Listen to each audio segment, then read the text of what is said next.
ದೇವರು ಕೆಲವರನ್ನ ಕೆಲವದಕ್ಕಾಗಿಯೇ ಸೃಷ್ಟಿ ಮಾಡಿದ್ದಾನೆ. ಇವರಿವರನ್ನ ಇದಕ್ಕಿದಕ್ಕಾಗಿಯೇ ಪರಮಾತ್ಮ ನೀವು ಇದೇ ಕೆಲಸ ಮಾಡ್ರಿ ಅಂತ ಸೃಷ್ಟಿ ಮಾಡಿದ್ದಾನೆ.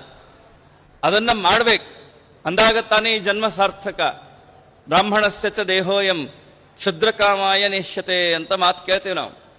ಅತ್ಯಂತ ಅದ್ಭುತವಾದ 4 ವರ್ಣಗಳಲ್ಲಿಯೇ ತುಂಬಾ ಶ್ರೇಷ್ಠವಾದ ಎತ್ತರವಾದ ಇಡೀ ಜಗತ್ತೇ ತಲೆಬಾಗುವ ಪರಮ ಪವಿತ್ರವಾದ ವರ್ಣದಲ್ಲಿ ನಾವೆಲ್ಲ ಸೇರಿದ್ದೇವೆ ಬ್ರಾಹ್ಮಣರಾಗಿ. ಆದರೆ ನಾವು ಹೇಗೆ ಬದುಕ್ತಾ ಇದ್ದೀವಿ ಅಂದ್ರೆ ತುಂಬಾ ಹೀನ ಬದುಕನ್ನು ಬದುಕ್ತಾ ಇದ್ದೀವಿ. ಇದೊಂದಿದೆ ಅಂತ ಜನ ನಮ್ಮನ್ನ ಬ್ರಾಹ್ಮಣರು ಅನ್ನಬೇಕಾಗಿದೆ. ಇದೇನೊಂದು ಹಾಕ್ಕೊಂಡಿವಲ್ಲ ಜನಿವಾರ, ಅದು ಅವಾಗ ತೆಗೆದಿಟ್ಟಿರ್ತಾರೆ ಕೆಲವರು. ಅದಕ್ಕಾಗಿ ಬ್ರಾಹ್ಮಣ ಅಂತ ಅನ್ನಬೇಕಾಗಿದೆ ಅಷ್ಟೇ ಹೊರತು ನಿಜವಾದ ಬ್ರಾಹ್ಮಣ್ಯಕ್ಕೆ ಬೇಕಾದ ಸಾಧನೆಯನ್ನು ನಾವು ನಮ್ಮಲ್ಲಿ ಇಟ್ಕೊಂಡೇ ಇಲ್ಲ.